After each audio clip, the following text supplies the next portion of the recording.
Subscribe करें हमारा channel the Jharkhand study और लेटेस्ट नोटिफिकेशन के लिए बेल आइकन को क्लिक करें। हेलो फ्रेंड, मेरा नाम है संजय कुमार और द झारखंड स्टडी में आपका स्वागत है। जैसा कि आप लोग थंबनेल में देख सकते हैं, पुरातत्व स्रोत में झारखंड, अर्थात झारखंड में जो है पुरातत्व स्रोत से हमें क्या क्या जानकारी मिलती है और कहाँ से हमें किस तरह का साक्ष्य मिलता है। आज हम लोग जो है इसके बारे में अध्ययन करेंगे और इससे रिलेटेड जितने भी इंपॉर्टेंट क्वेश्चन हैं उसको सॉल्व करेंगे। तो चलिए शुरू करते हैं। तो प्रागैतिहासिक काल, प्रागैतिहासिक काल होता क्या है? तो वह काल जिसके लिए कोई लिखित साक्ष्य उपलब्ध नहीं है बल्कि पूर्णतः पुरातात्विक साक्ष्यों पर निर्भर रहना पड़ता है, उसे ही हम लोग प्रागैतिहासिक काल कहते हैं। प्रागैतिहासिक काल किसको कहते हैं? तो प्रागैतिहासिक काल वह काल है, प्रागैतिहासिक काल वह काल है जिसकी जानकारी पुरातात्विक स्रोतों से प्राप्त होती है। इस समय के इतिहास की जानकारी लिखित रूप से प्राप्त नहीं होती है। ठीक है, प्रागैतिहासिक काल कहते किसको है? तो वह काल जिसका जो है कोई लिखित रूप में उपलब्ध नहीं होता है। जो भी हमें जानकारी उपलब्ध होती है वो किससे होती है? पुरातात्विक स्रोतों से प्राप्त होती है। प्रागैतिहासिक काल को जो है प्रस्तर युग भी कहा जाता है। ठीक है, अब हम लोग देखते हैं प्रागैतिहासिक काल को जो है 3 भाग में बांटा गया है। एक पूरा पाषाण काल, मध्य पाषाण काल, नवपाषाण काल। तो पूरा पाषाण काल का जो है कालक्रम जो है 25 लाख से 10,000 ईसा पूर्व तक माना गया है। 10,000 ईसा पूर्व तक माना गया है। प्रागैतिहासिक काल को 3 भाग में बांटा गया है, पूरा पाषाण काल, मध्य पाषाण काल, नवपाषाण काल। पूरा पाषाण का जो है कालक्रम 25 लाख से 10,000 ईसा पूर्व तक है। इस कालक्रम में जो है शिकारी और खाद्य संग्राहक थे। खाद्य संग्राहक थे। इस कालक्रम में क्या थे? तो इस कालक्रम में शिकारी और खाद्य संग्राहक थे। अब हम लोग आते हैं मध्य पाषाण काल। तो मध्य पाषाण काल का जो ईस्वी है 10,000 ईसा पूर्व से लेकर 4,000 ईसा पूर्व तक। ठीक है, इसको मध्य पाषाण काल युग कहा जाता है। ठीक है, इस काल में जो है पशुपालन का शुरुआत हो चुका था। पशुपालन का जो है शुरुआत क्या हुआ था? हो चुका था। अब हम लोग आते हैं नवपाषाण काल। तो नवपाषाण काल का जो युग है उसको हम माना जाता है 10,000 से 1,000 ईसा पूर्व तक को क्या माना जाता है? नवपाषाण काल माना जाता है। और इस काल में जो है इस काल में क्या की शुरुआत हो गई थी? कृषि की शुरुआत हो गई थी। ठीक है, प्रागैतिहासिक काल तो वह काल जिसमें जो है कोई लिखित विवरण नहीं मिलता है। जो भी विवरण मिलेगा वो हमें पुरातात्विक स्रोतों से मिलेगा। ठीक है, इसको 3 भाग में बांटा गया, पूरा पाषाण काल, मध्य पाषाण काल, नवपाषाण काल। पूरा पाषाण काल इसका कालक्रम 25 लाख से 10,000 ईसा पूर्व तक है और इसमें जो है शिकारी और खाद्य संग्राहक आते थे। ठीक है, मध्य पाषाण काल ये जो है 10,000 ईसा पूर्व से लेकर 4,000 ईसा पूर्व तक आता है और इसमें जो है पशुपालन की शुरुआत हो चुकी थी। तीसरा आता है नवपाषाण काल। नवपाषाण काल को जो है कालक्रम क्या है? तो 10,000 ईसा पूर्व से लेकर 1,000 ईसा पूर्व तक और इसमें जो है कृषि की शुरुआत हो चुकी थी। नवपाषाण काल को 3 भाग में बांटा गया है, एक ताम्रपाषाण काल, कांस्य युग और लौह युग। तो चलिए इसके बारे में हम लोग पढ़ते हैं। ताम्रपाषाण काल, तो ताम्रपाषाण काल इसका कालक्रम कितना होता है? 4,000 ईसा पूर्व से 1,000 ईसा पूर्व तक को माना जाता है ताम्रपाषाण काल और ये नवपाषाण काल के अंदर ही आता है। ठीक है, मानव द्वारा प्रयोग की गई प्रथम धातु क्या थी? तांबा थी। मानव द्वारा जो है प्रथम प्रयोग की गई धातु क्या थी? तांबा थी। झारखंड में इस काल का केंद्र बिंदु सिंहभूम था। झारखंड में जो है इस काल का केंद्र बिंदु क्या था? सिंहभूम था। झारखंड के कई स्थानों से तांबा की कुल्हाड़ी, हजारीबाग के बहरागोड़ा से तांबे के 49 खानों का अवशेष क्या हुआ है? प्राप्त हुआ है। ताम्रपाषाण काल से यही हम समझ सकते हैं कि जो है हमारे झारखंड में बहुत जगह क्या हुआ है? तो तांबे की कुल्हाड़ी और बहरागोड़ा से तांबे का 49 खानों का क्या हुआ है? पता चला है। ठीक है, हाँ, अब हम लोग आगे देखते हैं। तो दूसरा जो है कांस्य युग है। दूसरा क्या है? कांस्य युग है। ठीक है, इस युग में तांबे में टीन मिलाकर कांसा निर्मित किया जाता था। तो कांसा कैसे बनता था? तो तांबा और टीन के मिश्रण से ही क्या बनता था? कांसा बनता था। तो इस युग में तांबे एवं टीन मिलाकर कांसा निर्मित किया जाता था तथा उससे बनने वाले उपकरणों का प्रयोग किया जाता था। कांसा और तांबा और टीन मिलाकर क्या किया जाता था? उपकरण बनाया जाता था। असुर तथा बिरजिया जनजाति को जो क्या है? कांस्ययुगीन औजारों का प्रारंभकर्ता माना जाता है। असुर तथा बिरजिया जनजाति को कांस्ययुगीन औजारों का प्रारंभकर्ता माना जाता है। अब आगे हम लोग देखते हैं लौह युग। हाँ, लौह युग, तो लौह युग क्या है? इस युग में लोहा से बने उपकरणों का क्या किया जाता था? प्रयोग किया जाता था। इस युग में क्या किया जाता था? लोहा से बने उपकरणों का प्रयोग किया जाता था। और इसमें भी जो है झारखंड के असुर तथा बिरजिया जनजाति को ही लौह युग से निर्मित औजारों का प्रारंभकर्ता भी माना जाता था। इसमें भी क्या माना जाता था? तो असुर और बिरजिया को जो है मतलब प्रारंभकर्ता माना जाता था। औजारों का, लोहे का औजार का प्रारंभकर्ता माना जाता था। असुर और बिरजिया को। झारखंड का संपर्क सुदूर विदेशी राज्यों से भी था। झारखंड में निर्मित लोहे को इस युग में मेसोपोटामिया तक भेजा जाता था, जहां दशमिक से इससे लोहे का तलवार का निर्माण होता था। झारखंड का जो लोहा है वो विदेश तक भी जाता था। कहाँ पर जाता था? तो मेसोपोटामिया में जाता था और यहाँ पर तलवार का निर्माण होता था दशमिक में। ठीक है, अब हम लोग देखते हैं कि झारखंड के अलग अलग जगहों से और हमें क्या क्या साक्ष्य प्राप्त हुए हैं। ठीक है, तो चलिए आगे बढ़ते हैं। अब हम देखते हैं कि इसको हजारीबाग से हमें हजारीबाग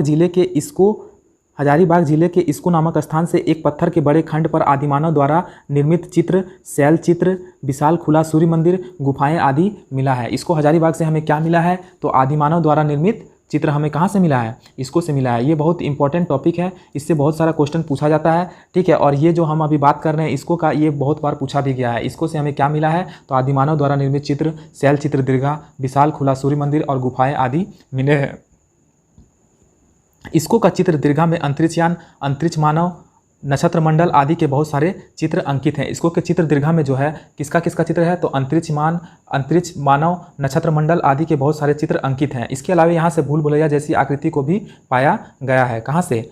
इसको हजारीबाग से। ठीक है, इसके बाद जो है सीतागढ़ा पहाड़ ये कहाँ पर है? हजारीबाग में। सीतागढ़ा पहाड़ कहाँ है? हजारीबाग में है। 6ठी शताब्दी में निर्मित एक बौद्ध मठ का अवशेष प्राप्त हुआ है। 6ठी शताब्दी में निर्मित एक बौद्ध मठ का क्या हुआ है? अवशेष प्राप्त हुआ है, जो चीनी यात्री फाहियान ने भी इस बौद्ध विहार का क्या किया है? उल्लेख किया है। सीतागढ़ पहाड़ हजारीबाग से जो है हमें 6ठी शताब्दी में निर्मित एक बौद्ध मठ का अवशेष प्राप्त हुआ है, जिसका उल्लेख जो है चीनी यात्री फाहियान ने भी अपने बौद्ध विहार में किया है। बौद्ध विहार का उल्लेख जो है चीनी यात्री फाहियान ने किया है। ठीक है, विनोबा भावे विश्वविद्यालय हजारीबाग के प्रतीक चिन्ह के रूप में व्यवहृत अष्टदल यहाँ से प्राप्त गुलाबी बलुआ पत्थर पर बने अष्टदल की ही अनाकृति है। मतलब जो विनोबा भावे में जो है एक चिन्ह बना हुआ है हजारीबाग के प्रतीक के रूप में बृहत अष्टदल, यहाँ से प्राप्त गुलाबी बलुआ पत्थर पर बने अष्टदल का ही अनाकृति है। मतलब उसी के जैसा मिलता जुलता चित्र है।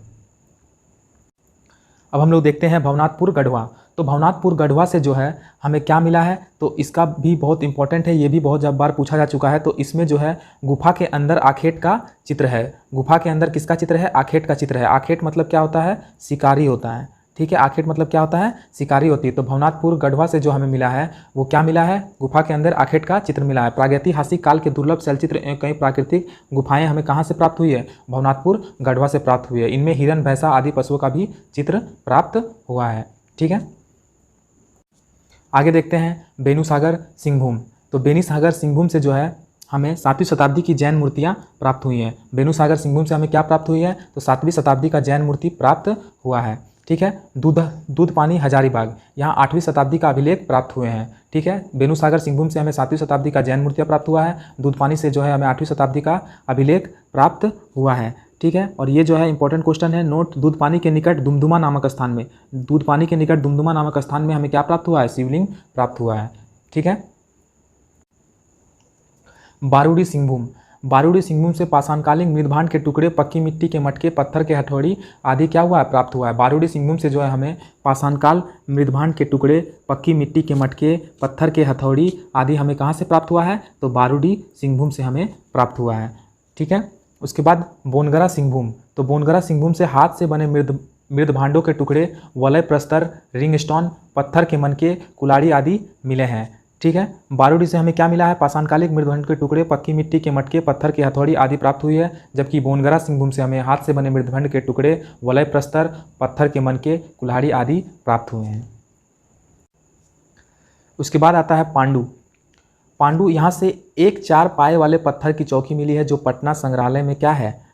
रखा हुआ है। ठीक है, ये बहुत इंपॉर्टेंट क्वेश्चन है, एग्जाम में बहुत बार पूछा गया है। पांडु से हमें क्या मिला है? एक 4 पाए वाले पत्थर की क्या मिली है? चौकी मिली है, जो अभी कहाँ पर है? पटना संग्रहालय में रखा हुआ है। नामकुम रांची में तांबे एवं लोह के औजार एवं वान के फलक जो है हमें मिलते हैं। कहाँ से मिलते हैं? रांची से हमें मिलते हैं। लुपुंगड़ी में प्राचीन कब्रगाह के प्रमाण मिले हैं। कब्रगाह के अंदर तांबे के आभूषण और पत्थर के मनके भी प्राप्त हुए हैं। पांडु से हमें क्या मिलती है? तो 4 पाए वाले पत्थर की चौकी मिली है जो पटना संग्रहालय में रखा हुआ है। नामकुम से हमें जो मिला है तांबे एवं लोहे के औजार जिसमें वान के फलक मिले हैं। लुपुंगड़ी से हमें क्या मिलता है, तो प्राचीन कब्रगाह के प्रमाण मिले हैं। कब्रगाह के अंदर से तांबे के आभूषण और पत्थर के मनके प्राप्त हुए हैं। ये भी हमारा जो है बहुत ज़्यादा इंपॉर्टेंट क्वेश्चन है। लुपुंगड़ी से जो है हमें क्या मिले हैं, प्राचीन कब्रगाह के प्रमाण मिले हैं। ठीक है, अब कुछ इंपॉर्टेंट पॉइंट तो हम देखते हैं। पलामू प्रमंडल के विभिन्न स्थानों की खुदाई से पूर्व, मध्य एवं उत्तर पाषाण काल के साथ नौ पाषाण काल के पत्थर के औजार प्राप्त हुए हैं जिनमें कुल्हाड़ी, स्क्रैपर व ब्लेड प्रमुख है। यह भी अच्छा क्वेश्चन है। इसमें क्या पूछ रहा है, इसमें क्या बोल रहा है कि परमाणु प्रमंडल के विभिन्न स्थानों की खुदाई से पूर्व, मध्य एवं उत्तर पाषाण काल के साथ नौ पाषाण काल के पत्थर के औजार प्राप्त हुए हैं। मतलब तीनों काल का जो है औजार कहाँ प्राप्त हुआ है, ये जो है पलामू प्रमंडल में। मूरत से तांबे की सिकड़ी और कांसे की अंगूठी मिली है। मूरत से हमें क्या मिला है, तांबे का जो है सिकड़ी और कांसे का अंगूठी हमें कहाँ से मिला है, मूरत से मिला है। ठीक है, लोहरदगा में एक कांसे का प्याला मिला प्राप्त हुआ है। लोहरदगा से हमें क्या प्राप्त हुआ है, कांसे का प्याला प्राप्त हुआ है। और गुप्तकालीन अवशेष जो है हमें कहाँ से प्राप्त होती है, इटखोरी हजारी बाग से जो है हमें क्या प्राप्त हुआ है, गुप्तकालीन अवशेष प्राप्त हुआ है। ठीक है, तो यही सब चीज़ें हैं जो अलग अलग जगहों से हमें पुरातात्विक स्रोतों से जो है हमें झारखंड के बारे में पता चलता है और बहुत सारा चीज़ हमें पुरातात्विक स्रोतों से मिलता है। तो चलिए अब हमने जो भी पढ़ा उसका हम लोग अब टेस्ट लगाएंगे, देखते हैं हम कितना क्वेश्चन सही कर पाते हैं और कितना गलत कर पाते हैं। ठीक है, तो पहला क्वेश्चन जो है हमारा, हजारीबाग जिले के किस स्थल से आदि मानव द्वारा निर्मित चित्र मिले हैं। ठीक है, तो पहला ऑप्शन जो है इचाक, बी इस्को, सी सिलवार या डी इनमें से कोई नहीं। तो हजारीबाग जिले के किस स्थल से आदि मानव द्वारा निर्मित चित्र मिले हैं, तो वो हमारा क्या हो जाएगा, इस्को से जो है हमारा आदि मानव का चित्र मिला हुआ है। ठीक है, ऑप्शन बी जो है इसका राइट आंसर हो जाएगा। आदि मानव द्वारा निर्मित चित्र हमें कहाँ मिलता है, इस्को से मिलता है।